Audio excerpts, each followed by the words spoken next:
Alexander did not fail because his empire collapsed. It collapsed because it arrived before the future was ready to hold it. When he died, the world did not fall apart overnight. It hesitated. It looked around for instructions that had never been written. For a moment, history stood still, unsure whether to continue forward or return to what it had been before him. And that hesitation is the most revealing part of Alexander's story, because it proves something uncomfortable. The greatest power in history did not come from permanence. It came from speed. Alexander showed that time is not a wall, it is a current. Move with it fast enough and civilizations lose their footing. Empires that believed they were eternal discovered they were only slow. But speed has a cost. You can conquer land faster than meaning. You can move armies faster than memory. You can change the world faster than humans can adapt to it. Alexander's empire did all three. And when the motion stopped, nothing solid was waiting underneath. What remained was not order, but transformation. Not stability, but a world permanently unsettled by how quickly everything had changed. This is not a story about how Alexander conquered the world. It is a story about what happens when a single life outruns time itself, and leaves history struggling to catch up. If this feels like the beginning of something larger, it is. Because Alexander's conquest did not end when he died. It ended when the world finally realized that time could be challenged, but never escaped. When the world was still unclaimed. There was a moment in human history when the world did not yet feel finished. Borders were suggestions. Maps were arguments. Empires existed, yes, but none of them believed the future belonged permanently to someone else. Power had not yet hardened into inevitability. Time still felt negotiable. This was the world Alexander inherited. Not a peaceful world. Not a simple one. But a world that had not yet decided who would define it. To understand Alexander's conquest, we must begin here, before his armies marched, before cities burned or surrendered, before his name became a measure of greatness. We must begin in an age when history itself felt unfinished, when civilizations were powerful but unsure, when the past carried weight but the future had not yet closed its doors. This was a world still open. A world without a single clock. In the 4th century BCE, there was no shared sense of time. Egypt lived inside eternity. Persia lived inside continuity. Greece lived inside cycles. Macedon lived inside urgency. Each civilization measured reality differently. Some believed time flowed forward toward judgment. Others believed it circled endlessly, repeating patterns of rise and decay. Some thought the present mattered little compared to divine permanence. Others believed only action in the moment mattered at all. This matters, because Alexander would collide with all of them. The Persian Empire, vast and confident, believed time favored scale. It had endured for generations. Kings changed but the system remained.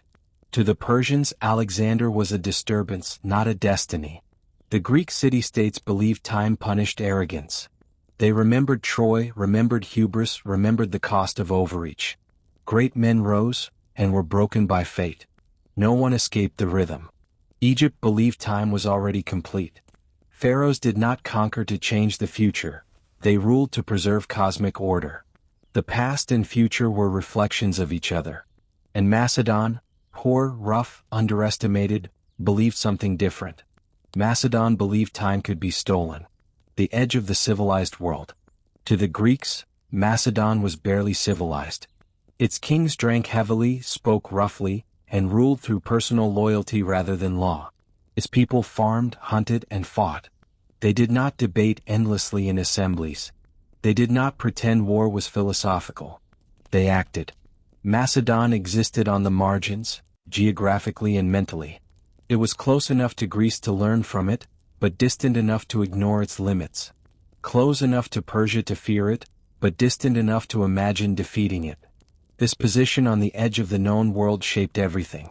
Civilizations at the center become cautious. They protect what exists. They manage decline. They refine. Civilizations on the edge still believe expansion is possible. Alexander was born into that belief. Before the name became heavy. It is tempting to see history backward, To assume Alexander's rise was inevitable because it happened. It was not. When Alexander was born in 356 BCE, the world was not waiting for him. No prophecy echoed across continents announcing his arrival. Persia did not tremble. Greece did not prepare. He was one child among many, born into a kingdom that had only recently unified itself. Macedonia had been fragile, divided, vulnerable to invasion. Its survival depended on constant vigilance.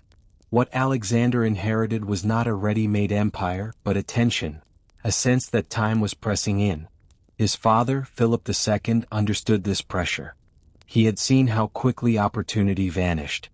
He had watched stronger kingdoms decay from comfort.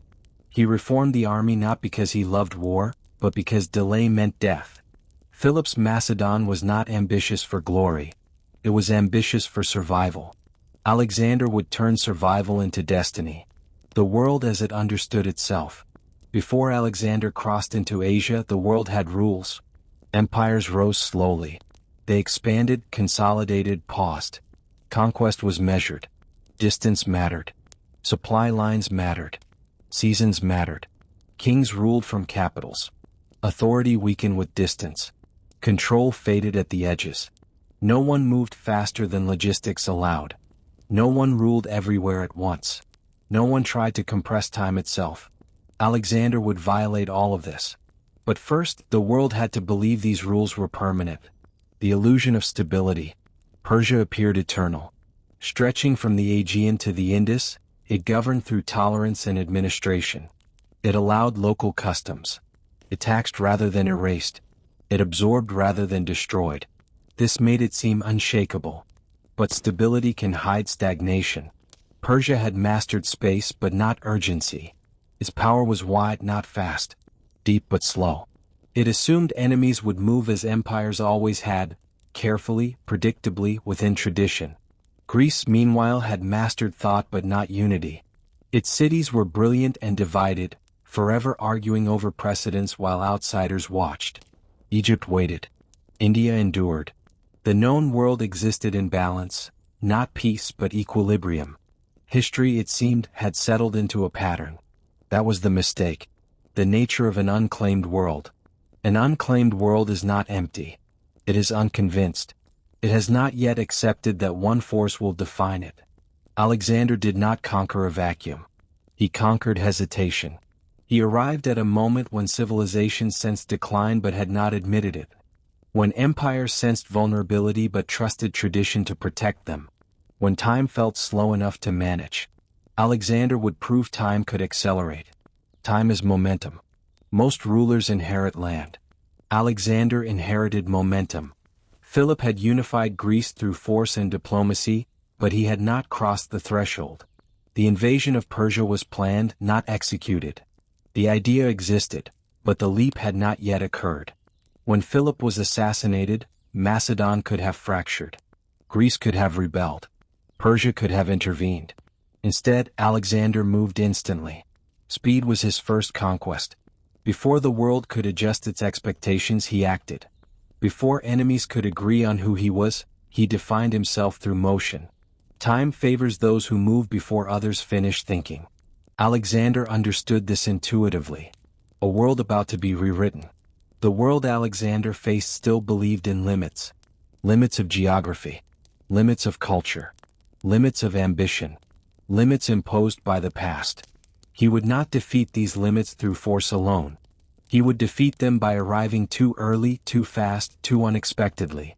History often changes not because someone is stronger, but because they appear before the world updates its assumptions. This was the world still unclaimed. Not because no one ruled it, but because no one yet realized it could be taken. And Alexander, young, untested, burning with inherited urgency, stood at the threshold of that realization. The conquest had not yet begun, but time was already moving. A child raised by prophecy and steel. Alexander did not grow up inside normal time. Most children are raised toward the future slowly, through patience, protection, and repetition. Alexander was raised toward inevitability. From the moment he could understand language, the world around him spoke in two voices. prophecy and violence, destiny and discipline, myth and metal. He was not taught who he might become.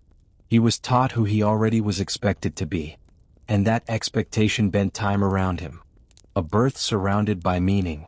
Alexander was born in 356 BCE, but his birth was never allowed to exist as a simple moment. Stories immediately formed around it. His mother, Olympias, believed the gods had intervened. She told him he was not entirely mortal, that Zeus himself had marked him, that his life would not end quietly. Whether these stories were true mattered less than the fact that Alexander heard them before he understood doubt.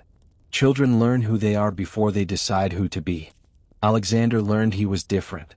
In a world where kings claimed divine favor after victories, Alexander grew up believing divine favor preceded action. This reversed the normal order of time. Instead of proving himself to earn destiny, destiny waited for him to fulfill it. That belief would never leave him. Olympias and the weight of the unseen. Olympias did not raise a son. She raised a symbol. She surrounded Alexander with ritual, mystery, and fear. Snakes in chambers. Sacred stories whispered at night. Warnings that greatness invites destruction. That the gods do not forgive hesitation. She taught him that power was not only physical, it was psychological, spiritual, invisible. From her, Alexander learned something crucial. People obey what they believe is inevitable. This lesson would later shape entire cities' surrender without battle. But there was a cost. When a child grows up believing the gods are watching closely, time feels compressed. Every moment becomes significant. Delay feels dangerous. Stillness feels like betrayal. Alexander learned to move. Philip, steel, discipline, and urgency. If Olympias shaped Alexander's sense of destiny, Philip shaped his understanding of reality. Philip II of Macedon was not a dreamer. He was a survivor. He had been a hostage in Thebes, had studied Greek warfare, understood innovation, and respected preparation. He rebuilt Macedon not with philosophy but with structure. New formations, new weapons, relentless training. Philip believed power came from readiness. Alexander watched this daily. He saw soldiers drilled into precision. He saw loyalty enforced. He saw hesitation punished. He saw how quickly weakness was exploited by neighbors and rivals. Philip did not speak of gods often. He spoke of timing. Strike first. Move before resistance organizes. Never allow enemies time to breathe. These were lessons carved into Alexander long before he carried a sword. Between two worlds, Alexander grew up suspended between opposites. His mother taught him he was chosen. His father taught him he was replaceable if weak. This tension created something rare. Alexander learned that belief alone was insufficient. But belief combined with force was unstoppable. He would later demand both from his followers. Absolute loyalty, absolute confidence, absolute motion. Time, in Alexander's mind, became something you commanded or lost. Education as weapon. Alexander's education was deliberate. He was trained by Aristotle, one of the greatest minds of the age. He studied philosophy, science, medicine, geography, literature. He learned Homer not as poetry but as instruction. Achilles became his model, not for glory alone but for speed, for decisive action, for choosing a short, blazing life over a long, forgettable one. This matters. Most rulers think in terms of preservation. Alexander thought in terms of intensity. To him, time was not something to extend, it was something to burn brightly. That belief would later explain his recklessness, his refusal to slow down, his rejection of limits even when his body begged for rest. The first signs of acceleration. As a boy, Alexander did not wait. He tamed Bucephalus not through force but understanding, turning the horse toward the sun so it could not see its shadow. This was not just cleverness. It was symbolic. Alexander learned early that fear is often misinterpreted perception. He learned that most obstacles are illusions reinforced by habit. He learned that others hesitate because they misunderstand the moment. And hesitation, he understood, is time's greatest weakness. Violence as language. Alexander grew up around violence but not chaos. He watched rebellions crushed, cities punished, enemies displayed as warnings. He understood that peace was not a natural state, it was enforced. But unlike many rulers raised in brutality, Alexander did not become numb. He became focused. Violence was not emotional to him. It was communicative. A message delivered quickly prevented prolonged resistance. A decisive act shortened suffering, at least in his mind. This belief would later justify both mercy and massacre. Time, again, was the justification. Identity before adulthood. By the time Alexander was a teenager, he no longer experienced youth the way others did. He commanded troops. He governed regions. He watched alliances form and collapse. He did not grow into leadership. He was thrown into it. This accelerated development shaped his psychology. Alexander never learned to wait for permission. He never learned to accept delay as neutral. He never learned to imagine a life without forward motion. Time for him was always running out, even before it began. The shadow of replacement. Philip had other wives, other sons. Alexander was never allowed to feel secure. This insecurity sharpened him. He watched carefully. He listened closely. He learned to act before threats fully formed. He understood that power could be lost suddenly without warning. This fear did not make him cautious. It made him fast. Destiny without pause. By the time Philip was assassinated, Alexander did not step into a new role. He resumed one already forming. He was already thinking beyond Macedon. Already measuring Persia. Already imagining motion across continents. When the crown fell into his hands, there was no adjustment period. Only acceleration. Because Alexander had never lived inside ordinary time. He had been raised to outrun it. A child shaped for a world not yet ready. Alexander's childhood did not prepare him to rule a stable empire. It prepared him to disrupt a stable world. He carried prophecy without patience, education without restraint, violence without hesitation. He believed the future could be seized, not awaited. The world he would soon face still believed time moved slowly. Alexander had already learned otherwise. And when he finally turned his gaze eastward, he did not feel ambition. He felt urgency. Because a child raised by prophecy and steel does not wait for history to open its doors. He breaks through them. Macedonia at the edge of history. Macedonia did not feel like the center of anything. It was not old in the way Egypt was old. It was not refined like Athens. It was not vast like Persia. It was a place history barely noticed, until it moved. To understand Alexander's conquest, one must first understand the strange position of the land that produced him. Macedonia existed on the edge of the known world, not only geographically but psychologically. It was close enough to the great civilizations to observe their strengths, and distant enough to ignore their assumptions. Edges see what centers cannot. A kingdom half inside, half outside. To the southern Greeks, Macedonia was awkwardly familiar and deeply uncomfortable. Macedonians spoke Greek, worshipped Greek gods, traced royal ancestry to Heracles. And yet the Greeks did not fully accept them. Macedon lacked city-states, lacked formal democracy, lacked the endless debates that defined Hellenic identity. Instead it had kings. Not symbolic kings.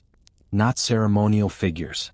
Real ones, who commanded armies, decided law, and ruled by force and loyalty rather than persuasion. To Athens this was barbaric. To Sparta it was crude. To Persia it was insignificant.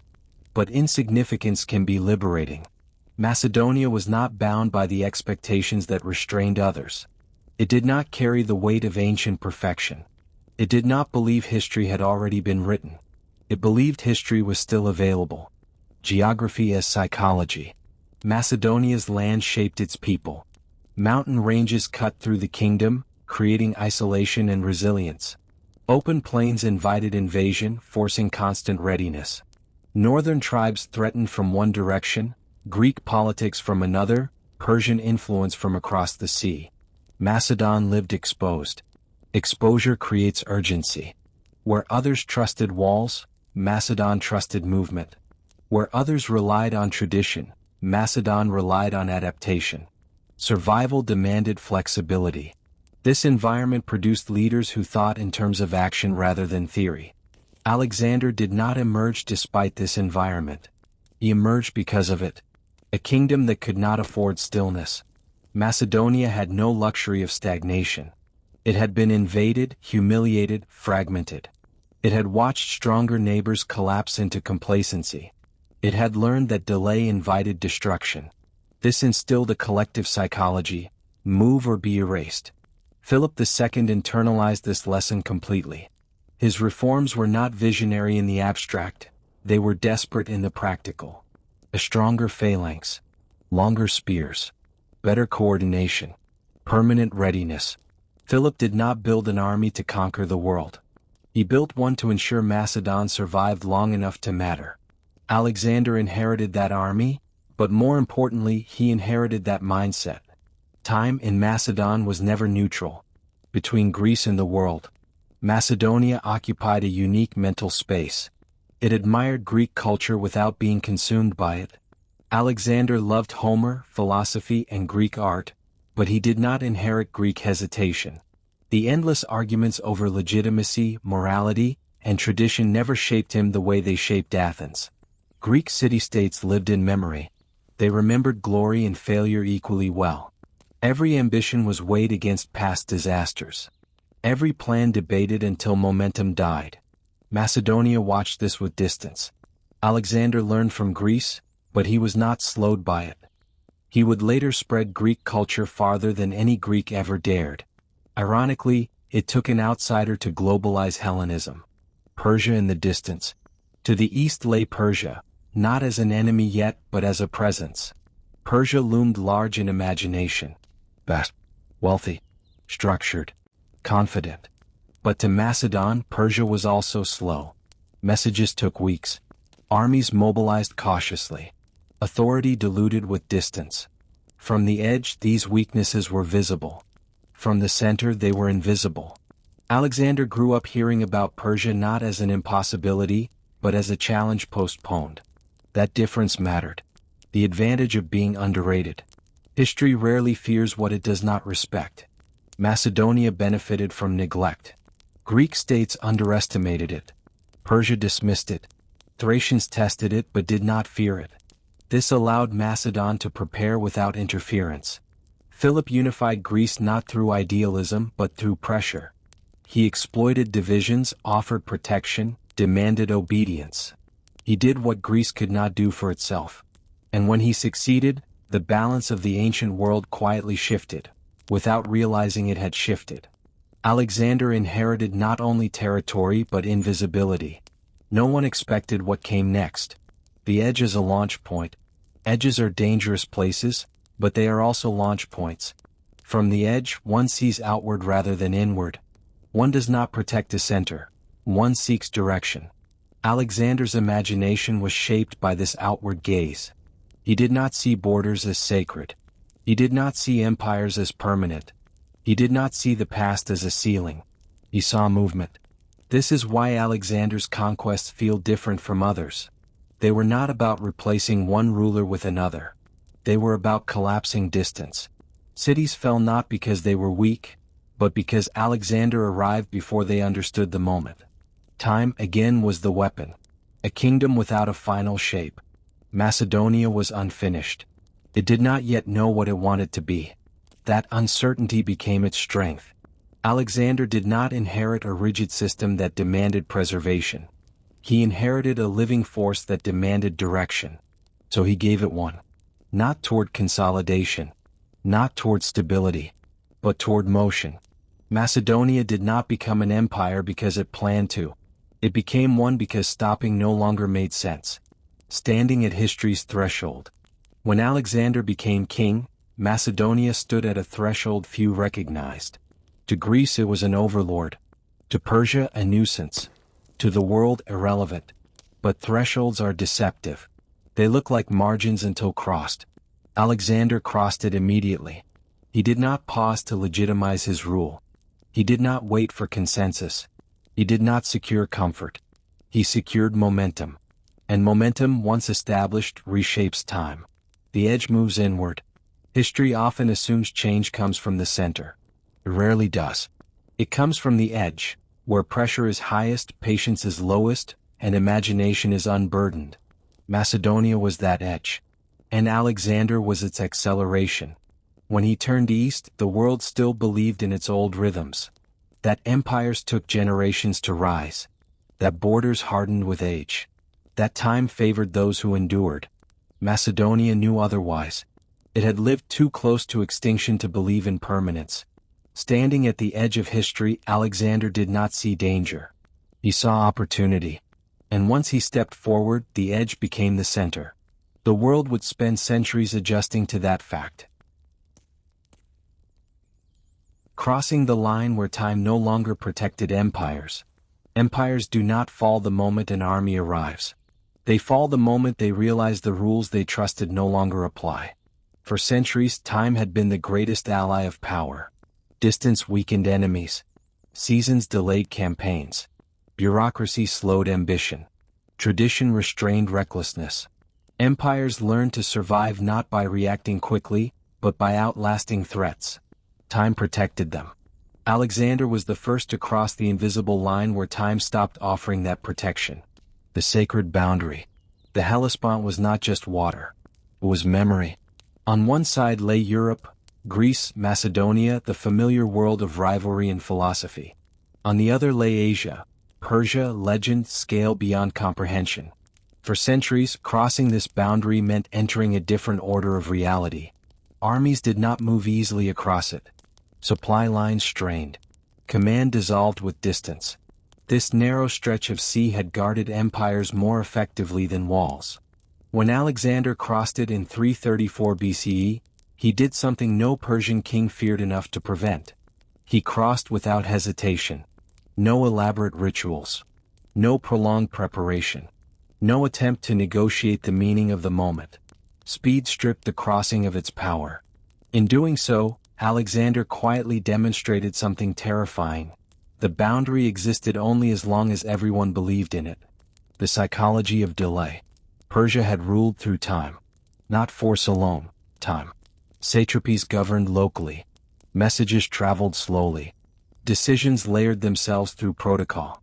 By the time an order arrived, conditions had often changed. This was not weakness, it was how vast systems stayed intact. Slow reactions discouraged rebellion. Distance discouraged invasion. Alexander understood this structure instinctively. So he refused to give it time to activate. Before Persia could fully mobilize, he was already inland. Before satraps coordinated, cities were already falling. Before Darius could respond, the war had changed shape. Alexander did not attack Persia as an empire. He attacked its clock. The first shock. At the Granicus River, Persian commanders expected a conventional engagement. They assumed Alexander would hesitate, assess terrain, calculate risk, wait for reinforcements. He did none of this. He attacked across the river immediately, at an angle considered reckless, even foolish. And that recklessness shattered expectation. Persian forces were prepared for resistance, not audacity. They were trained to manage threats, not absorb disbelief. Alexander forced them into reaction mode, where large systems struggle most. Victory at Granicus was not decisive militarily, but it was decisive temporally. The illusion of Persian inevitability cracked. When momentum becomes law, momentum is not just movement. It is psychological pressure. After Granicus, Alexander did not pause to consolidate. He did not behave like a conqueror securing territory. He behaved like time itself. Unstoppable, continuous, indifferent to resistance. Cities began to surrender before battles occurred. Not because Alexander was everywhere, but because he was nowhere long enough to be contained. Time had always allowed empires to predict, to model behavior, to anticipate response. Alexander removed predictability. The collapse of strategic comfort. Persia had defeated invaders before, but those invaders moved slowly. They required supply depots. They respected seasons. They negotiated after setbacks. Alexander treated obstacles as temporary inconveniences. When supplies ran low, he pushed forward. When terrain grew hostile, he adapted. When resistance hardened, he moved faster. This speed did not allow Persian leadership the comfort of strategy. Strategy requires time. Alexander denied it. Issus, the moment time turned against Persia. At Issus, Darius III finally met Alexander in person. On paper, Persia should have won. Superior numbers. Favorable terrain. The presence of the great king himself. But the battle revealed a deeper truth. Darius commanded an empire. Alexander commanded a moment. When Alexander charged directly toward Darius, he violated every assumption of royal warfare. Kings were symbols, not targets. Armies protected them. Battles unfolded around them. Alexander collapsed that structure. He made the war immediate. Darius fled, not because the battle was lost but because the moment was. That flight echoed across the empire faster than messengers could explain it. Time, once Persia's ally, became its enemy. Cities that surrendered to the future. After Issus, Alexander marched south. City after city opened its gates. Some resisted, Tyre most famously, but resistance no longer felt inevitable. It felt outdated. Tyre believed its walls and island position placed it beyond reach. Time had always favored fortifications. Sieges took years. Alexander turned time against the city. He built a causeway. He adapted. He refused to accept delay as defeat. When Tyre fell, something ancient died with it. The belief that time protects power collapsed. Egypt and the recognition of change. Egypt did not resist. It welcomed Alexander. Not because he was gentle, but because he arrived as something new. Egypt recognized continuity. Pharaohs ruled by embodying cosmic order. Alexander presented himself not as a destroyer, but as the next expression of permanence. He respected temples, honored traditions, accepted divinity.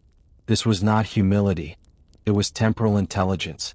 Alexander understood that conquest required alignment with how civilizations experienced time. In Egypt, time was eternal. So Alexander stepped into eternity. Gaugamela, when the old world ended. At Gaugamela, Persia prepared its final stand. This was not a battle, it was a defense of history. Everything Persia trusted was present. Numbers, planning, prestige, preparation. Alexander arrived with none of that. He arrived with clarity. He did not fight Persia's strength. He bypassed it. A sudden opening. A precise strike. Another direct charge toward Darius. Once again the great king fled. Once again the empire fractured, not because it was defeated everywhere but because belief evaporated. Empires exist as long as people believe time will restore order. After Gaugamela, no one believed that anymore. The invisible line crossed. Somewhere between the Hellespont and Babylon the world changed. Not because Alexander won battles, but because he proved something irreversible. That time does not inherently favor the powerful. That distance does not guarantee safety. That tradition cannot outpace momentum. He crossed a line no one realized existed. Beyond it, empires could no longer assume survival. Power in the age of acceleration. Alexander's conquest marked a shift not just in territory, but in how power operated. After him, rulers could no longer rule slowly. They could no longer rely on reputation alone. They could no longer assume delay worked in their favor. Time had been weaponized. History would spend centuries trying to recover equilibrium. The price of breaking time. But breaking time carries a cost. Alexander's empire would later fracture precisely because it depended on his motion. It had no patience built into it. No mechanisms for rest. What protected Alexander from resistance also prevented permanence. He had crossed the line where time no longer protected empires. But he had also crossed the line where time no longer protected him.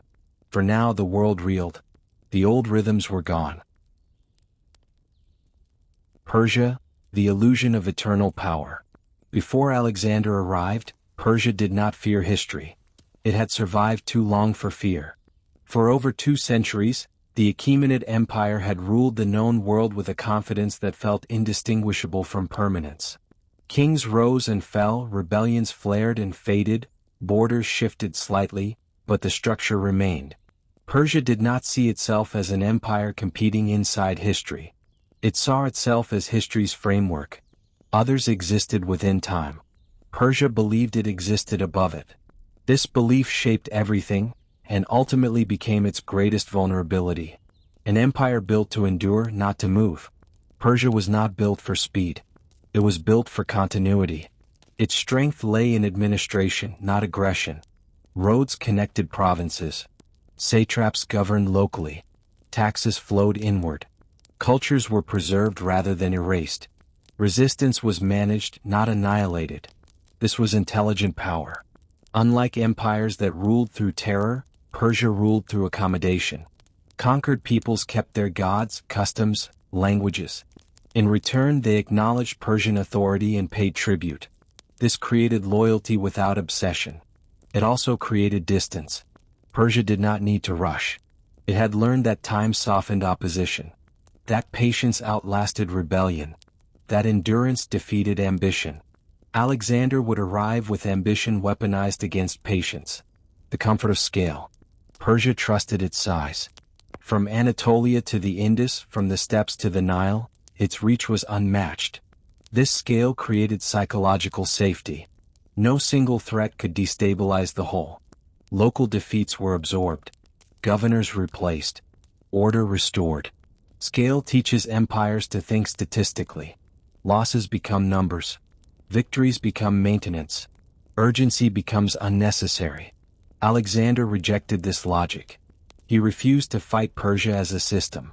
He fought it as a sequence of moments. Time as authority. Persian kings ruled not by presence but by duration. They were not expected to appear everywhere. Their authority existed in absence. Their word traveled slowly but it arrived heavy. Time reinforced legitimacy. This worked, until someone moved faster than legitimacy could follow. Alexander's victory spread faster than Persian explanations.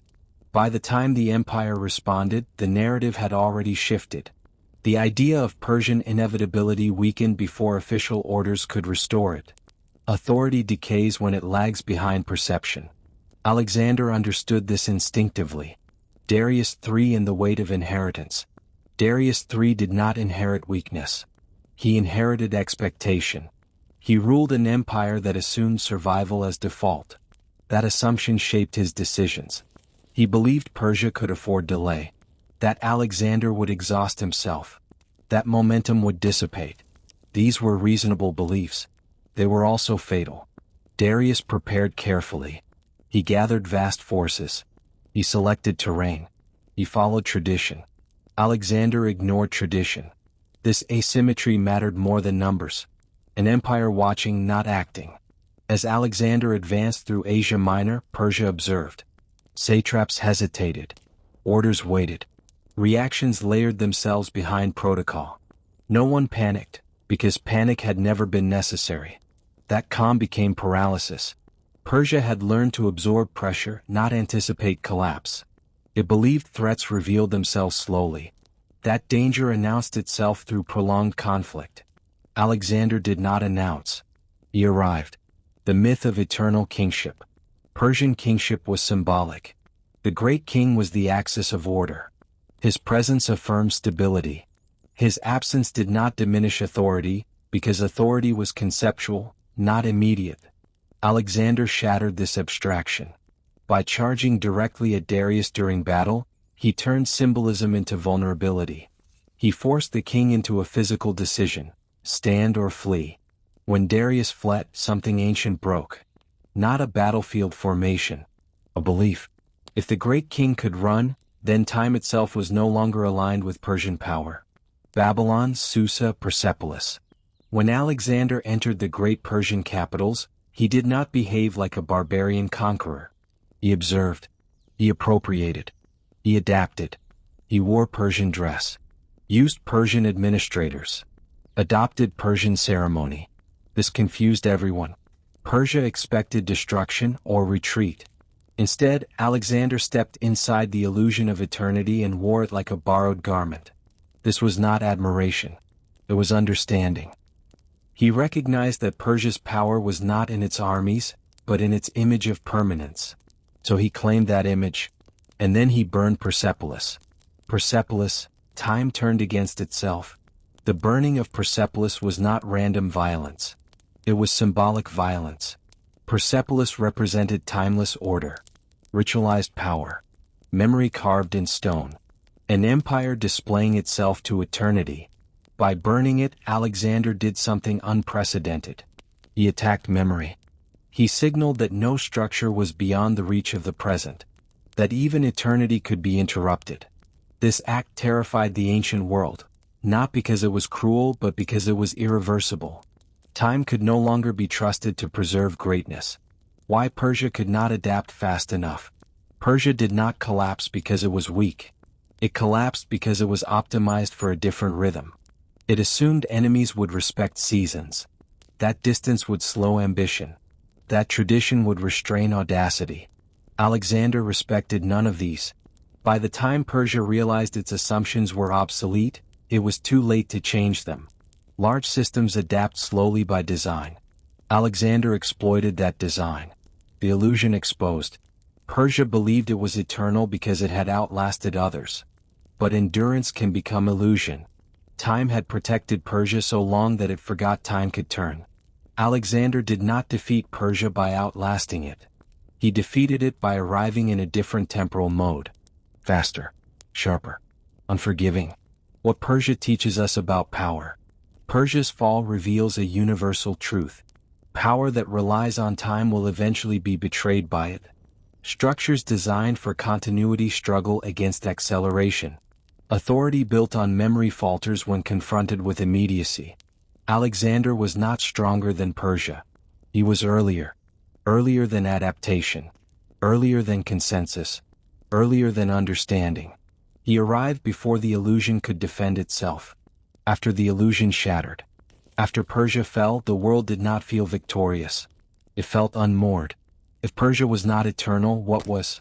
If time could not protect the largest empire ever known, what did protection even mean? Alexander did not answer these questions.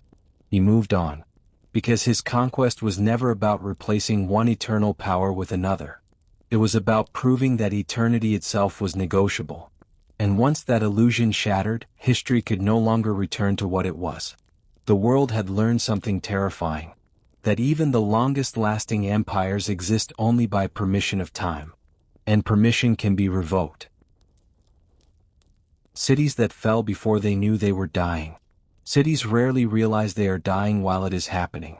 Collapse, in human imagination, is loud, walls breaking, fires rising, people fleeing in panic.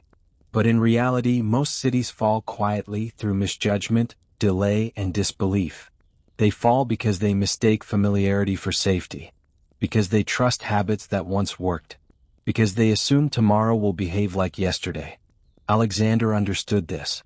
He did not always defeat cities by force. He defeated them by arriving before their understanding caught up to the moment. The illusion of normalcy. Most cities Alexander encountered were functioning normally right up until the moment they surrendered. Markets opened. Temples held rituals. Councils debated. People argued about politics, trade, and philosophy, while history was already changing outside their gates. This is how civilizations usually end. Not in awareness but in routine. Cities believed Alexander was another problem to manage. Another invader to negotiate with. Another king whose ambition would stall against walls, supplies, or time. They did not realize he was operating under a different assumption. That delay itself was defeat. Miletus in the shock of speed. Miletus was prepared. It had walls. It had allies. It had experience resisting sieges. What it did not have was time. Alexander did not encircle and wait. He attacked before psychological readiness formed. His navy cut escape. His army moved faster than coordination allowed. The city fell not because it was weak, but because its defense assumed a pace Alexander did not respect. The city had prepared for war as history remembered it. Alexander brought war as the present demanded it. Halicarnassus, resistance without relevance. Halicarnassus resisted fiercely. It fought bravely. It held out. It believed resistance itself was meaningful. But resistance that does not alter momentum is symbolic. Alexander allowed the city to destroy itself in the process of resistance. Fire spread. Infrastructure collapsed. When it finally fell, it was already broken. The city lost twice, once by fighting, once by surviving. It did not understand that survival under new rules was not victory. When walls became psychological, not physical. For centuries, walls represented time. They delayed enemies. They exhausted attackers. They forced negotiation. Alexander turned walls into psychological tests. Cities asked themselves not whether walls were strong, but whether waiting would help. After Tyre, the answer was clear. Walls no longer promised safety. They promised attention. And Alexander's attention was lethal. Cities that surrendered before impact. After Issus and Tyre, cities began to surrender without combat. Not because Alexander was merciful, but because resistance felt obsolete. This was unprecedented.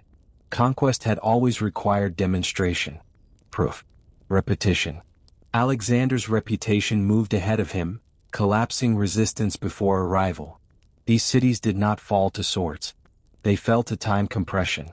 They realized that by the time they decided to resist, the outcome was already determined. Gaza, a city that refused to accept the present. Gaza believed in tradition. Its walls were strong. Its position strategic. Its governor loyal to Persia. Gaza resisted because it believed resistance was honorable. Alexander destroyed it because honor did not change reality. The siege was brutal. The city fell. Its population suffered immensely. Gaza died believing in an older version of the world. It did not fail tactically. It failed temporally. The moment cities missed. Alexander's greatest advantage was not violence. It was initiative. Cities debated while he moved. Councils discussed while his army marched. Leaders waited for clarity while momentum erased options. By the time cities recognized the danger, they were no longer deciding between outcomes. They were choosing how to lose. When surrender became rational, surrender was no longer shameful. It was adaptive. Cities that surrendered early preserved life, culture, and status. Cities that resisted clung to outdated models of pride. Alexander did not punish surrender. He punished delay. This reversed the moral logic of war. Courage was no longer defiance. Courage was recognition. A world learning too late. Each fallen city taught the next one something, but not fast enough. Information traveled slower than Alexander. By the time lessons spread, context had changed. This created a cascade of collapse. Not simultaneous but continuous. Cities fell not because they were conquered individually, but because the system they belonged to could not process events quickly enough. The silence after the gates opened. When cities surrendered, there was no battle cry. No climax. Just gates opening. This silence was more unsettling than destruction. It suggested inevitability. That resistance had already become irrelevant before the decision was made. The human cost of misjudged time. People died not because Alexander hated them, but because leaders misread the moment. The tragedy of these cities was not cruelty alone. It was delay. They trusted time to protect them. Time betrayed them. Cities as lessons in awareness. Alexander's conquest teaches a brutal truth. Cities do not die because they are attacked. They die because they fail to recognize when the rules have changed. Walls, traditions, alliances, all are meaningful only within the correct temporal context. Alexander changed that context faster than cities could adapt. The quiet end of certainty. By the time Alexander reached Egypt, the ancient world was already different. Not because of destruction, but because belief had shifted. Cities no longer assumed survival. They assumed acceleration. They no longer trusted time to save them. They feared arriving too late to matter. This fear reshaped diplomacy, loyalty, and identity. Cities began to ask not, can we resist? But have we already missed the moment? And that question haunted the ancient world long after Alexander moved on. Because the most dangerous collapse is not the one you see coming. It is the one that arrives while you are still living as if nothing has changed. Marching faster than memory could follow. Alexander did not conquer the world by defeating memory. He conquered it by outrunning it. For most of human history, memory had been civilization's greatest defense. Stories of past invasions warned cities. Legends of fallen kings restrained ambition. Defeats remembered became lessons that slowed future mistakes. Memory gave time weight. Alexander stripped memory of its power by moving faster than it could adapt. By the time people understood what had happened, he was already somewhere else. The speed no one was prepared for. Ancient warfare moved slowly. Armies marched seasonally. Supply lines dictated pace. Sieges could last years. Victories were digested through rituals, negotiations, and political adjustments. Alexander ignored digestion. After each battle, instead of consolidating, he advanced. Instead of resting, he pressed forward. Instead of waiting for recognition, he created new realities. This pace shocked not just enemies but allies. His own generals struggled to keep their sense of time intact. Victories blurred together. Geography lost meaning. Distance felt smaller than memory suggested it should be. Alexander was not merely moving across land. He was compressing experience. Memory as a system of delay. Memory works by reflection. An event occurs. It is processed. It becomes story. The story becomes expectation. Alexander interrupted this process. Before stories settled, he created new ones. Before fear could crystallize, it dissolved into confusion. Before resistance could be organized, it felt outdated.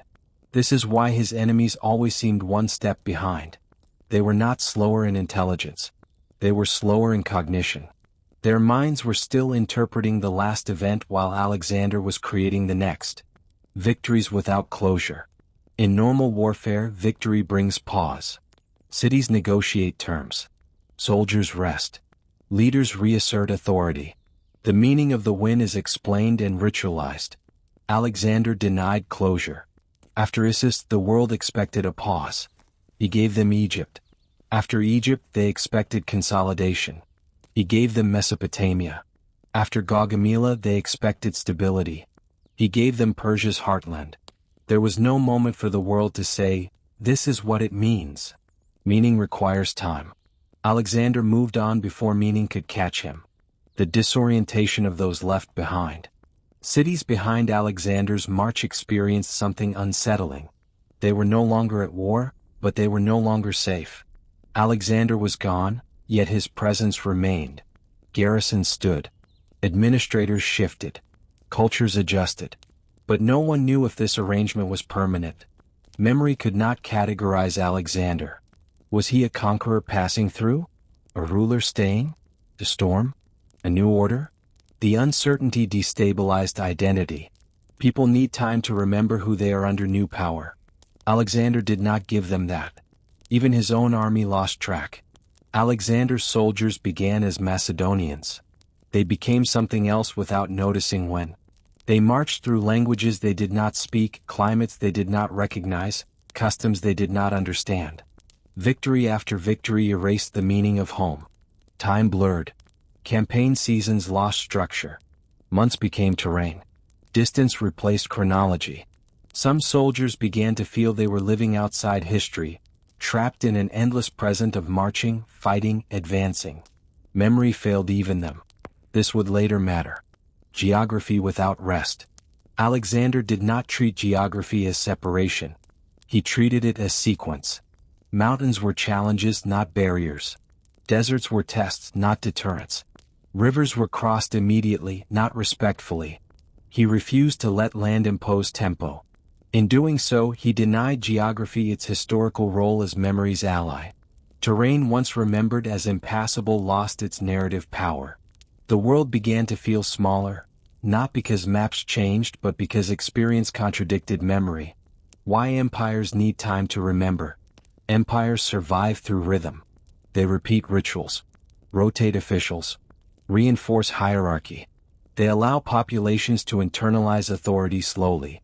Alexander shattered rhythm. His empire existed as momentum, not structure. Authority followed him personally. Loyalty depended on proximity. Order was not remembered, it was enforced in real time. This worked brilliantly. And it was fragile. Because memory is how systems outlive individuals. Alexander was erasing memory faster than institutions could form. The silence of the past. As Alexander moved east, something strange happened. The past stopped speaking. Old warnings no longer applied. Ancient victories offered no guidance. The world felt as though it had entered a chapter no one had prepared for. This silence was frightening. When memory fails, people cling to presence. They followed Alexander not because they understood him, but because he was the only constant in a reality moving too fast to stabilize. Speed as a form of authority. Alexander's speed became legitimacy. He ruled because he arrived first, stayed briefly, and left transformation behind. His authority was proven not by duration, but by immediacy. This inverted traditional kingship. Most rulers ruled by being remembered. Alexander ruled by being unavoidable. The cost of outrunning memory. But memory is not just resistance. It is recovery. It is how humans integrate loss, trauma, and change. Alexander did not allow recovery. Cities traumatized by conquest were forced immediately into new administrative systems. Soldiers traumatized by endless war were asked to keep marching. Cultures were blended before they could grieve what was lost. This created buried fractures. They did not break Alexander's conquest. They would break what came after. A world that could not catch its breath. By the time Alexander reached the edges of the known world, civilization itself was exhausted. Not militarily, mentally. No one had time to process what had happened. No one had written the story yet. No one had built the framework to hold it. The world had been dragged into the future faster than memory could anchor it. Why this moment still feels unfinished. Alexander's march created a historical anomaly. An empire formed faster than understanding. That is why historians still argue about him. Why cultures still debate his meaning. Why memory never settled. He moved too fast for consensus. Marching beyond time's grip. Alexander believed speed was protection. And for a time he was right. Enemies could not organize. Empires collapsed. The world bent. But memory is patient. It waits. And once Alexander stopped moving, memory would return, heavy, unresolved, and demanding structure. For now, though, the world was still reeling, still disoriented, still trying to remember what it was, while Alexander was already becoming something else. Because when you march faster than memory can follow, you do not just conquer land. You suspend history itself. And suspension cannot last forever. The East, where time meant something else. When Alexander crossed into the deeper East, he did not enter a new territory. He entered a different experience of time. Up to this point, the world he had conquered shared a familiar rhythm. Greece, Persia, Egypt, different civilizations, yes, but all organized around historical memory. Empires rose and fell. Kings replaced kings. Power moved through recognizable cycles. Time was linear, recorded, archived, argued over. The East did not share this assumption. Here time did not rush forward. It unfolded. A different kind of horizon. As Alexander moved beyond Mesopotamia, something subtle began to change. Victory still came. Cities still fell or submitted. His army still advanced. But the land no longer reacted the way the Western world had. There was less shock, less disbelief, less urgency. The East did not panic. It absorbed. This unsettled Alexander more than resistance ever had. Because panic means recognition. Silence means something deeper. Civilizations older than conquest. In the Eastern realms, Alexander encountered societies that did not define themselves by who ruled them. Power came and went. Dynasties changed. Invasions occurred. Life continued. These cultures were not built around historical interruption, but continuity of existence. They had seen conquerors before. They had outlived them all. Alexander was not the first great force they had endured. He was simply the most recent. And this mattered. In the West, conquest rewrote identity. In the East, conquest barely touched it. Time is recurrence, not progress. Many Eastern traditions did not see time as a straight line moving toward triumph or collapse. Time was circular. Ages returned. Worlds renewed themselves. Destruction was not final, it was transitional. This worldview weakened Alexander's most powerful weapon: urgency. If time returns, speed loses meaning. If empires fade naturally, conquest becomes temporary. Alexander's victories still mattered, but they did not feel definitive. The East did not fear being conquered. It assumed conquest would pass. The limits of shock. Alexander's reputation arrived before him. But instead of terror, it was met with curiosity. Who was this man who moved so quickly? Why did he need to conquer everything? What was he fleeing? These were not military questions. They were existential ones. Alexander's speed began to feel unnecessary here, almost anxious. For the first time, momentum did not impress. A mirror he did not expect. In the East, Alexander encountered philosophies that did not glorify action. Wisdom was found in stillness, authority in detachment, power in restraint. Kings were respected, but sages were revered. Alexander had been raised to believe motion was destiny. Here, destiny existed without motion. This created tension. Because if time does not demand action, then what justified his endless march? Power without permanence. Alexander attempted to integrate. He adopted local customs, respected traditions, incorporated Eastern elites into his administration, encouraged cultural blending. But the East did not rush to become Macedonian or Greek or anything else. It accepted Alexander as ruler without accepting him as reality's center. This was new. Alexander was obeyed, but not absorbed. The West had transformed under him. The East remained itself. Why resistance looked different? There was resistance, but it was not always military. Some regions submitted quickly and changed nothing internally. Others delayed not out of fear but indifference. Some complied publicly and preserved identity privately. This form of resistance confused Alexander. It could not be crushed. It could not be confronted. It existed in time rather than space. The soldiers' disorientation. Alexander's army felt it too. They had marched with certainty, toward enemies that feared them, cities that fell dramatically, worlds that reacted. Now they marched through lands that endured them. Victories felt hollow. There was no finality, no sense of arrival. The farther east they went, the less history seemed to care. This exhaustion was not physical. It was philosophical. India, where the march stalled. In India, Alexander reached a threshold. Not a military one. A psychological one. His soldiers refused to continue. Not because they were defeated, but because they no longer understood why they were moving. The East had stretched time beyond urgency. Alexander's logic, faster, farther now, lost its grip. For the first time, time resisted him. Not through battle, through meaning. The moment Alexander could not conquer. Alexander had conquered distance, armies, empires. He could not conquer perspective. The East revealed something terrifying. That even total victory might be temporary. That memory does not always preserve conquerors. That time does not always reward speed. Alexander had built an empire by accelerating history. The East reminded him history does not need acceleration. It unfolds regardless. A shift inside the conqueror. Something changed in Alexander after this. He grew restless, suspicious, increasingly obsessed with divinity, immortality, and legacy. Not because he had conquered everything, but because he sensed he had not. He had reached a place where time did not rush to meet him, where eternity already existed without his intervention. This was a threat no army could defeat. The East's silent lesson. The East did not defeat Alexander. It humbled him. It showed him that power defined by motion eventually meets stillness. That speed eventually meets depth.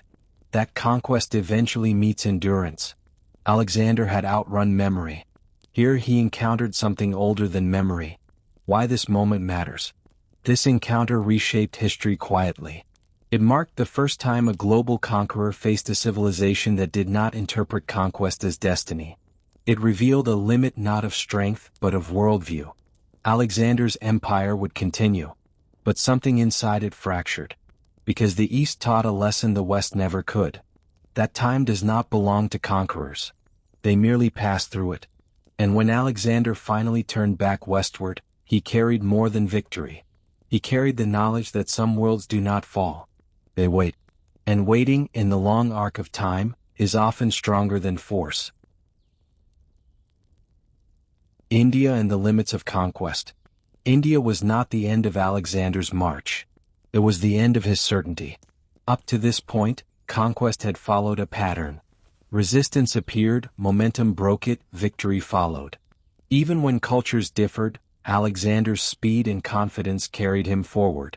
History bet. Empires collapsed. Distance surrendered. India did not collapse. It absorbed. And in doing so, it revealed something Alexander had never been forced to face before. Conquest has limits that strength cannot solve. Arrival at a world that did not fear arrival. When Alexander entered the Indian subcontinent, he entered a civilization that did not define itself by borders. Power here was older than states and deeper than kingship. Authority existed, but it was layered with philosophy, ritual, and cosmic order. Rulers governed, but reality was not centered on them. This was unsettling. In the West, overthrowing a ruler rewrote meaning. In India, meaning continued regardless of who ruled. Alexander could defeat armies, but he could not displace worldview. The battle that was not the point. The Battle of the Hydaspes against King Porus is remembered as Alexander's last great military victory. It was fierce, costly, hard-fought. Porus fought not to preserve inevitability but dignity. When defeated and asked how he wished to be treated, he answered, "As a king." Alexander respected this response deeply, not because Porus lost, but because he had not been diminished by loss. This unsettled Alexander more than resistance ever had. Victory without finality. After Hydaspes, something strange happened. Alexander won. And nothing ended. There was no collapse of India. No unraveling of authority. No sense of final conquest. The land continued. Rulers remained. Culture endured. Alexander had won a battle, but not the future. For the first time, victory did not equal resolution. Soldiers at the edge of meaning. Alexander's army had marched across the world driven by clarity. Now clarity dissolved. They had crossed deserts, mountains, rivers, and cultures, but India felt infinite. Not in size but in continuity. There was always more land. More people. More kings. More traditions. Conquest here felt endless. Not because resistance was strong, but because it was irrelevant. This exhausted the army psychologically. They were no longer advancing toward something. They were advancing into something without boundary. The monsoon and the weight of time. The Indian monsoon was not an enemy. It was a reminder. Rain fell endlessly. Rivers swelled. Roads vanished. Movement slowed. Nature imposed a tempo Alexander could not override. For the first time, the environment, not an army, dictated pace. The message was clear. Speed has limits. And time does not always accelerate when commanded. The refusal that changed history. At the Hyphasis River, Alexander demanded the march continue. His soldiers refused. Not in rebellion. In exhaustion. They had conquered what memory could track. Beyond this point lay only repetition without meaning. They were not afraid of battle. They were afraid of endlessness. This refusal marked the first time Alexander was stopped. Not by force but by human limits. Alexander's inner conflict. Alexander raged. He pleaded. He isolated himself. He believed destiny was being denied. But destiny, it turned out, was not refusing him. It was redefining him. Alexander had reached the edge not of the world, but of conquest's logic. India as a philosophical boundary. India revealed a truth Alexander had never encountered. That conquest is effective only where time is linear. Where history progresses through replacement. Where new rulers erase old meaning. India operated differently. Time here was layered, cyclical, expansive. Empires passed through like seasons. They did not define existence. This made conquest shallow. Why Alexander turned back? Alexander did not turn back because he was defeated. He turned back because victory no longer promised transformation. What he sought, finality, resolution, legacy, could not be achieved here. India had no final chapter. Only continuation. The cost of reaching the limit. Turning back was not peace. It was fracture. The army was relieved. Alexander was not. His identity had been built on expansion. Now expansion had ended. This created a vacuum. When motion stops, questions begin. A conqueror without direction. After India, Alexander was still powerful. But something essential had shifted. He no longer believed conquest alone could define him. This uncertainty would shape his final years. It would fuel excess, obsession, and desperation. Because when the limits of conquest appear, they reveal something deeper. That power cannot outrun meaning. Why India still matters. India's role in Alexander's story is often treated as an endpoint. It is more accurate to see it as a mirror. It reflected back the limits of a worldview built on acceleration. It showed that some civilizations cannot be conquered because they do not collapse under replacement. They endure. The lesson Alexander could not ignore. Alexander changed the world by proving time could be accelerated. India proved time does not need acceleration to endure. Both truths are real. But only one lasts. Alexander left India victorious. And for the first time, unfulfilled. Because the greatest conquest he faced was not land or empire or enemy. It was the realization that power ends where time no longer needs to obey it. An army that outran its own era. By the time Alexander's army reached the far edges of the known world, it was no longer simply an army. It was a moving contradiction. Men who had left Macedonia as youths now carried the weight of decades in their bodies. Their armor bore scars older than some cities they had conquered. Their memories stretched across deserts, rivers, mountains, and cultures that no single human life was meant to contain. They had marched so far and for so long, that time itself had begun to lose its familiar shape. This was no longer a campaign. It was a collision between human endurance and history's natural limits. Armies are designed for seasons. For wars with beginnings and endings. For victories that allow men to return home and tell stories that grow clearer with age. Alexander's army never received that permission. They did not return to a world waiting for them. They became the world that moved. With every step eastward, the distance between past and present widened. Fathers became strangers to sons they had not seen grow. Home became a word rather than a place. And memory, once a refuge, began to feel unreliable. Because how do you remember a life that never pauses long enough to be processed? Alexander understood something few rulers ever grasped. An army is not sustained by victory alone. It is sustained by meaning. And so he reshaped the very idea of what an army could be. He did not allow his soldiers to remain Macedonian in spirit while merely occupying foreign land. He forced them to absorb the world they conquered. Persian dress entered Macedonian ranks. Eastern customs blended with Greek discipline. Marriages were encouraged, even celebrated, not as romance but as strategy against fragmentation. This was not kindness. It was survival. An army that moves faster than history must become history, or it will be crushed by it. But even as Alexander fused cultures and rituals, time was quietly extracting its price. The veterans remembered battles that felt as distant as myths. Granicus, Issus, Gaugamela, names that once burned with immediacy now floated in memory like half-remembered dreams. The men had outlived their own expectations of who they were supposed to become. And that is where fatigue truly begins. Not in the legs, not in the lungs, but in the mind's ability to justify one more step forward. Alexander continued to speak of destiny, of the edges of the world, of horizons still untouched by Macedonian boots. But destiny, when stretched too thin, begins to sound like delay rather than purpose. The army had outrun the era that created it. They were trained to defeat Persian satraps, not to govern a living, breathing fusion of civilizations. They were prepared for glory, not for permanence. And yet permanence had arrived without asking permission. Time behaves differently when expansion never pauses. There are no clean endings. Only accumulation. Every victory added responsibility. Every new territory demanded administration, loyalty, compromise.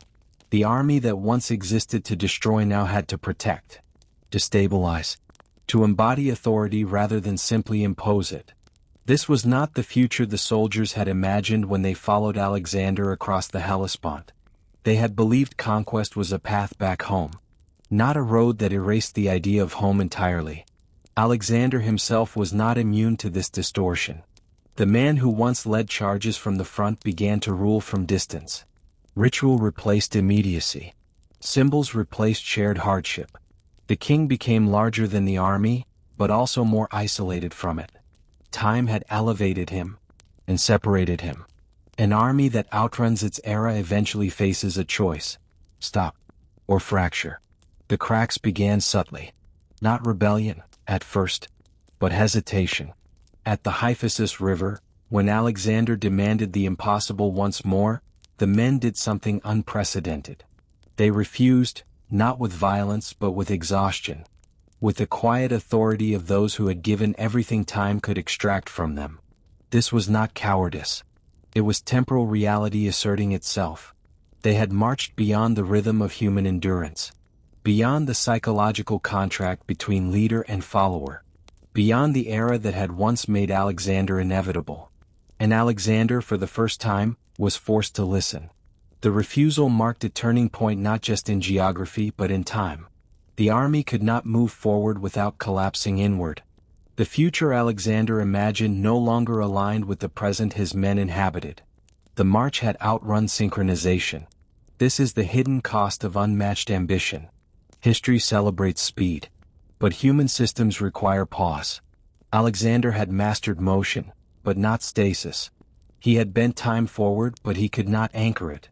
The army he forged could conquer worlds, but it could not exist indefinitely without redefining what conquest meant. And in that realization lies the quiet tragedy of Alexander's greatness. He proved that empires fall when they believe time protects them. But he also proved that even visionaries are constrained by the temporal limits of human beings. An army can outrun its era only briefly.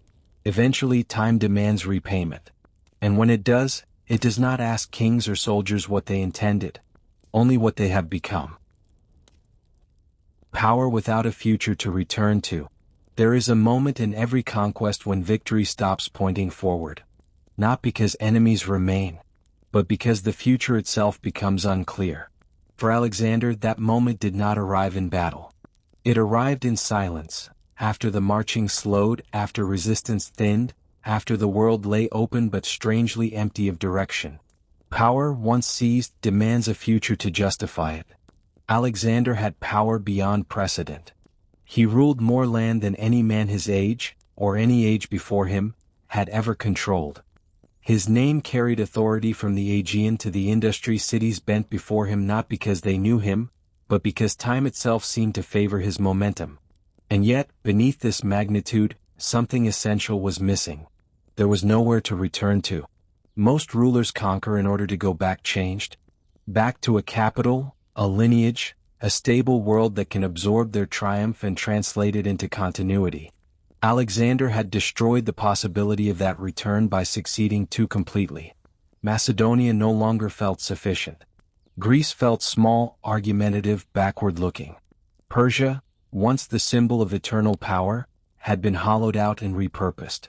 The past had been conquered, but the future had not been designed. This is the paradox of absolute victory. It removes the reference points that once gave ambition meaning. Alexander had outrun the structures that could explain him. Empires before him relied on time to stabilize power. Dynasties unfolded slowly. Authority passed through bloodlines, rituals, predictable succession. Even Rome, yet to rise, would anchor its power in repetition and institutional memory. Alexander had none of this. His empire existed in the present tense. It survived because he lived. It functioned because he decided. It expanded because he moved. Time had not been allowed to settle around his rule. And so power became weight rather than foundation. Alexander tried to solve this by redefining identity itself. He did not merely rule conquered peoples, he attempted to merge them. Greek and Persian, Macedonian and Egyptian, East and West. He wore foreign dress, adopted foreign titles, demanded recognition not just as king, but as something closer to timeless authority. This was not vanity alone. It was a desperate response to a structural problem. How do you make power survive when there is no future waiting to inherit it? He sought legitimacy outside chronology, through divinity, symbolism, myth. If time could not carry his empire forward, perhaps eternity could. But eternity is an unstable foundation for human systems. The men who followed him did not march for abstraction. They marched for land, for honor, for home. They had accepted transformation, but not erasure. Alexander was becoming something they could not follow into. And here, the difference between conquest and governance becomes fatal. Conquest thrives on urgency. Governance requires patience. Alexander excelled at the first and increasingly resisted the second. He founded cities, yes, but cities without roots. He appointed officials, but without a shared administrative soul. He issued decrees, but without a cultural rhythm that could endure without him. Everything depended on his presence, which meant everything was temporary. Power without a future does not collapse immediately. It becomes brittle. Tension filled the spaces where continuity should have been. Loyalty turned personal rather than institutional. Rivalry sharpened because no clear tomorrow existed to restrain ambition. Everyone knew the unspoken truth. When Alexander was gone, time would rush back in. And time does not negotiate. Alexander himself sensed this instability. His increasing insistence on ritual obedience, on symbolic submission, on recognition beyond mere kingship. These were not signs of madness. They were signs of a man trying to outrun mortality through structure. But structure built too quickly does not integrate. It fractures. His generals were brilliant, but they were also men shaped by war, not stewardship. They understood command, not succession. Their loyalty was to Alexander, not to an idea of empire that could survive him. This distinction mattered. Because empires do not fall when leaders die. They fall when leaders fail to embed the future into the present. Alexander had no son of age. No codified law of inheritance. No institution that could replace his judgment. His power was absolute, but terminal. And that is the most dangerous form of power. It creates momentum without direction. Authority without memory. Expansion without destiny. The future, instead of being prepared, was postponed. This postponement infected Alexander's final years. Campaigns became less coherent. Decisions more symbolic. Punishments harsher. Celebrations grander and more hollow. The man who once trusted speed now relied on control. Because control feels like permanence. Until it doesn't. When Alexander fell ill in Babylon, the question everyone avoided finally arrived. Not who would rule, but what exactly was being ruled. An empire held together by one consciousness does not pass cleanly into history. It dissolves into interpretations. Each successor claims to understand the founder's intention. Each asserts legitimacy through proximity rather than principle. Time, long restrained, reasserts itself violently. Alexander's empire did not end when he died. It unraveled because it had never been taught how to continue. The future had been conquered, but never inhabited. And so Alexander's greatest achievement became his greatest limitation. He proved that time could be accelerated. That history could be seized rather than awaited. That a single life could redraw the map of the world. But he also revealed something more sobering. Power that does not prepare a future becomes a burden the present cannot carry. Alexander mastered the moment. But the moment by its nature cannot last. Time always returns. And when it does, it asks only one question of power. What remains when you are no longer here to move it forward?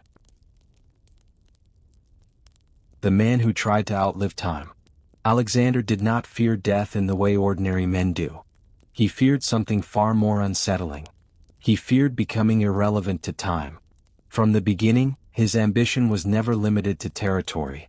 Land could be taken, lost, taken again. Cities could be renamed. Borders could shift. These were surface achievements, impressive but temporary. Alexander sensed this instinctively. He had grown up surrounded by stories of heroes whose names survived longer than their kingdoms. Achilles mattered more than Troy. Heracles mattered more than the lands he crossed. What Alexander wanted was not rule. He wanted permanence. Not survival of the body, but survival of meaning. This is why his conquests feel different when examined closely. He did not move like a man securing a future dynasty. He moved like someone racing a clock only he could see. Every victory carried urgency, not satisfaction. Every pause felt dangerous, as if stillness itself allowed time to catch up. Alexander behaved less like a king settling into power and more like a figure trying to carve his outline into history before the stone hardened. Time to him was not a neutral backdrop. It was an adversary. He had been raised on prophecy, on omens, on the idea that his life was pre-written, but brief. His mother filled his childhood with the language of destiny, but destiny carries a hidden cost. It implies an ending. Alexander internalized this deeply. If life was short, then motion had to be constant. If fate was fixed, then hesitation was betrayal. He did not plan for age. He planned for impact. This explains his impatience with governance, with delay, with anything that slowed momentum. Administration felt like decay. Reflection felt like surrender. He trusted forward motion because forward motion created the illusion of timelessness. As long as he moved, time could not fully grasp him. But movement cannot replace structure forever. As Alexander's empire expanded, his personal identity began to shift. The boy king of Macedonia no longer fit the scale of what he commanded. Neither did the simple title of king. The world he ruled was older than Macedonia, older than Greece, older than most memory systems humans rely on to explain authority. So Alexander reached beyond chronology. He began to reshape himself not just as ruler, but as symbol. In Egypt he accepted divine lineage. In Persia he adopted royal ritual. In the East he allowed myth to blur into governance. These were not random acts of ego. They were attempts to anchor his authority in something timeless. If history could not guarantee his permanence, perhaps myth could. Myth does not age the way institutions do. Alexander was trying to step sideways out of time. But myth is dangerous when worn by the living. Because myth demands distance, and Alexander was still present, still human, still fallible. His men had seen him bleed, had watched him rage, had followed him into storms and deserts. They did not experience him as a god. They experienced him as a leader whose brilliance was inseparable from exhaustion. The more Alexander reached for eternity, the more distance formed between him and those bound to human rhythms. Time fractures loyalty before it fractures empires. His insistence on ritual submission, on symbolic recognition, on behaviors foreign to Macedonian tradition, these were not simply cultural experiments. They were signals of transformation.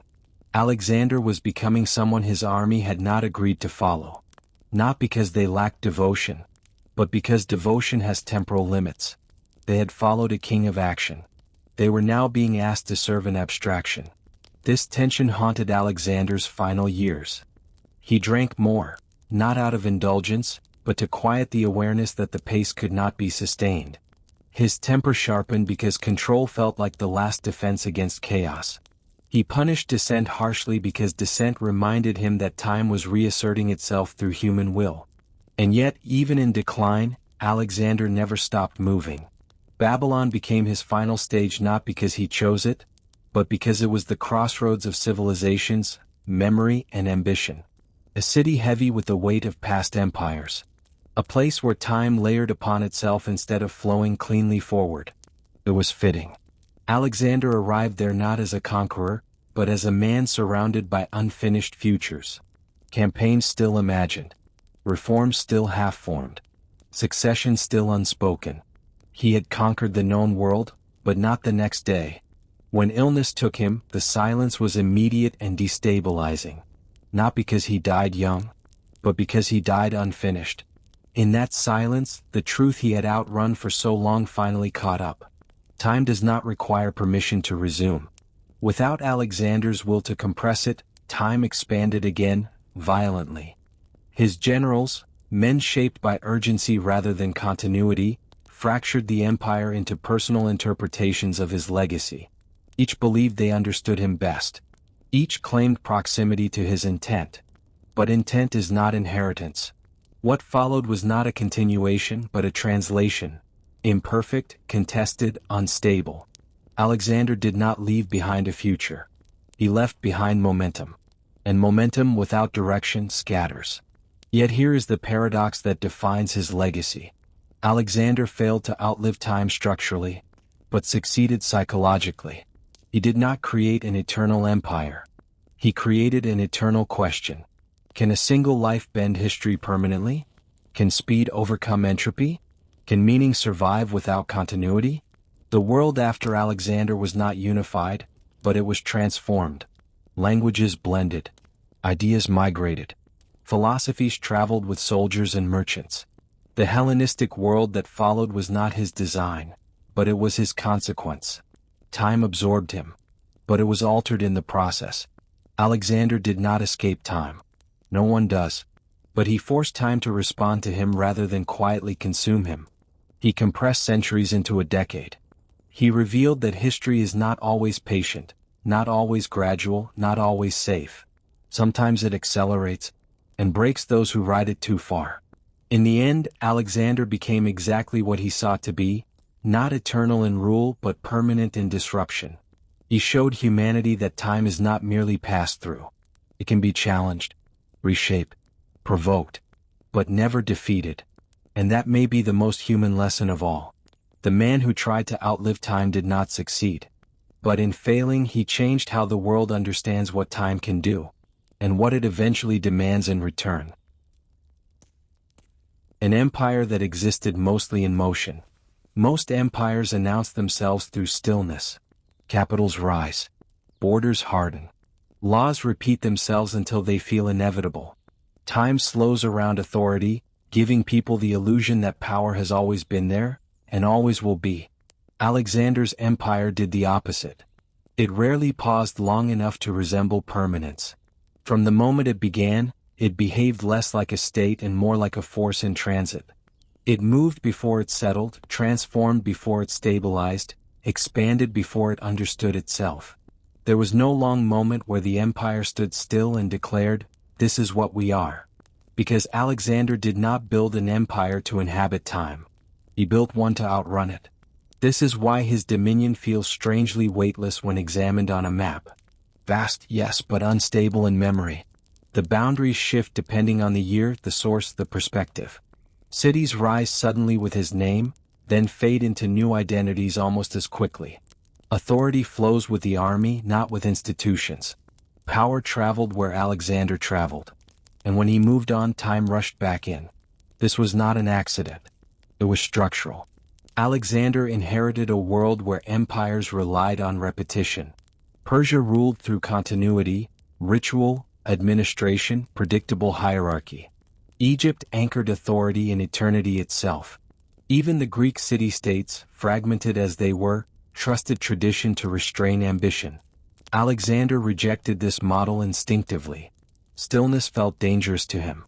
To stop was to allow the world to recalibrate. To let conquered peoples remember who they had been before him. To give time the chance to restore old loyalties. Motion disrupted memory. Speed dissolved resistance before it could organize itself.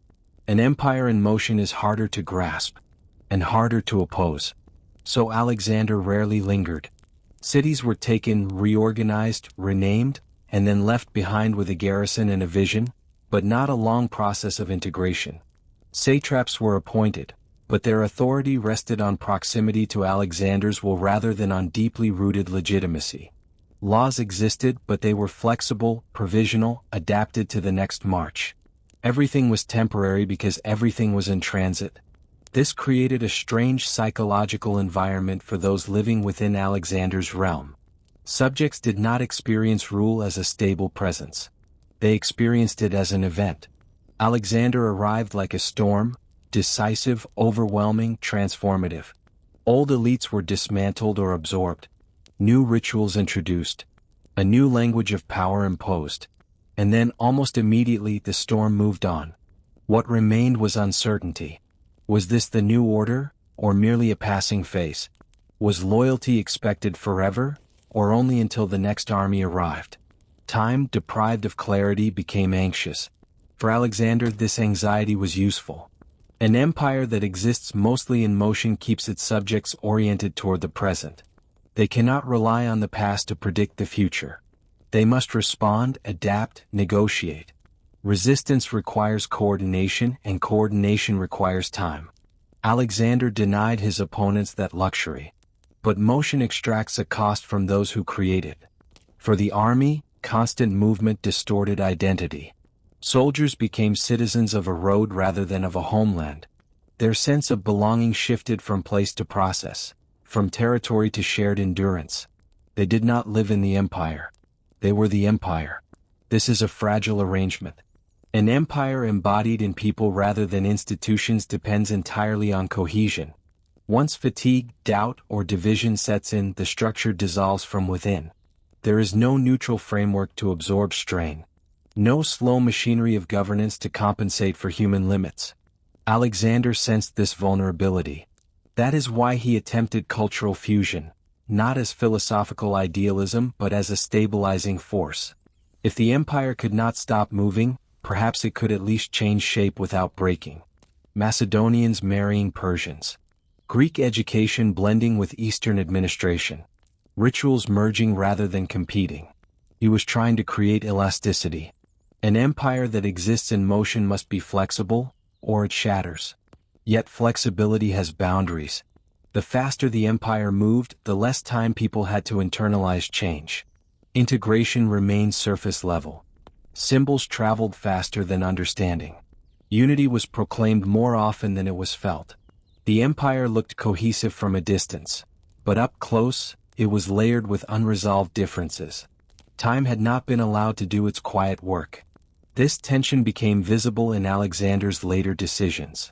He increasingly relied on spectacle to substitute for stability. Ceremonies grew more elaborate. Titles became more elevated. Displays of loyalty more public and more demanded. Motion was no longer enough. He needed affirmation.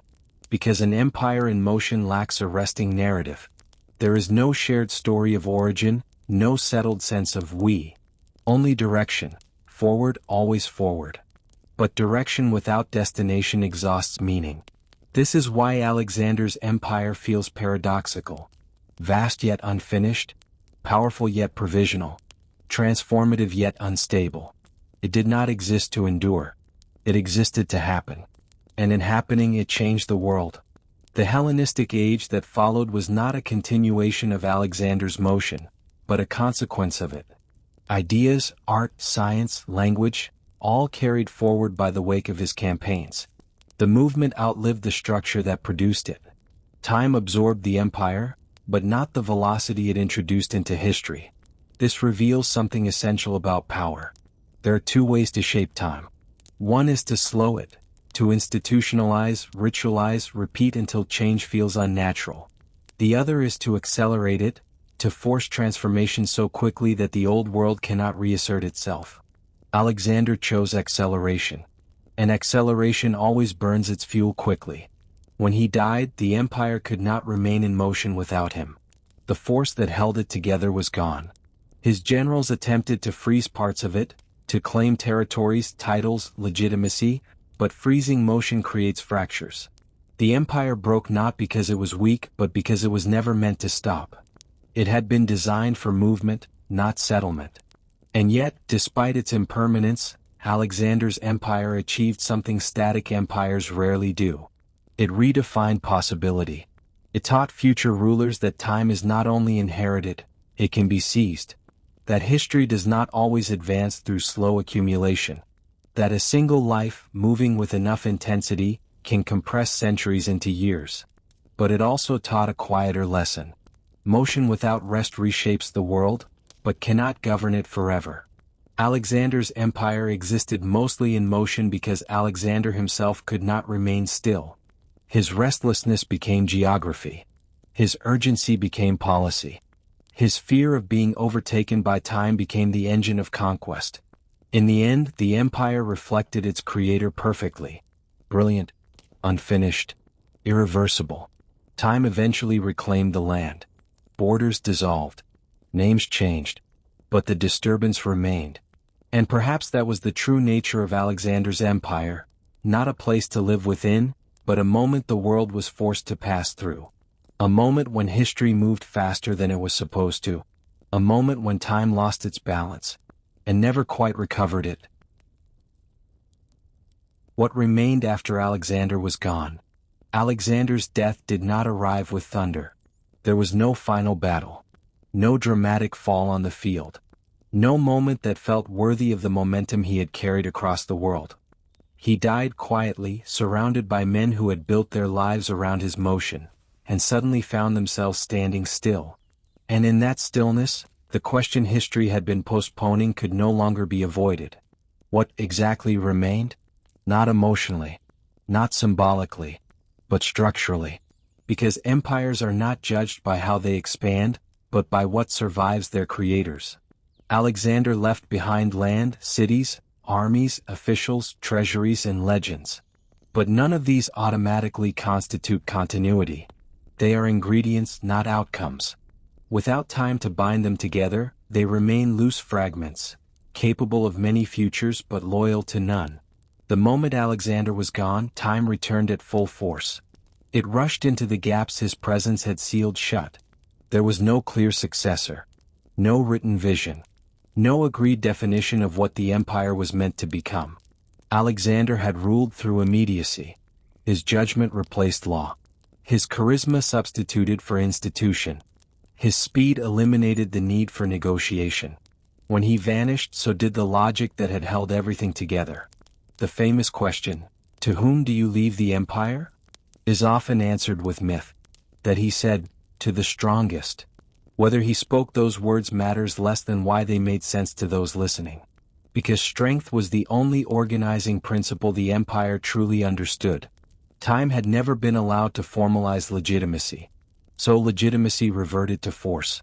What followed was not a collapse, but a reinterpretation. Alexander's generals did not destroy his empire out of malice. They attempted to preserve it, each in their own image. Each believed proximity to Alexander's campaigns, habits, and intentions granted them authority. Each remembered a different version of the man. And memory, unlike law, does not agree with itself. The empire fractured not along cultural lines but along personal ones. Men who had once shared hardship now competed over inheritance they could not clearly define. The unity of movement dissolved into static zones of control. Time, denied for so long, imposed separation. Yet it would be a mistake to see this as failure. Because something far more subtle and far more enduring remained. Alexander did not leave behind a stable empire. He left behind a transformed world. The Hellenistic age that followed was not his empire preserved. It was his momentum redistributed. Greek language spread across lands where it had never been spoken.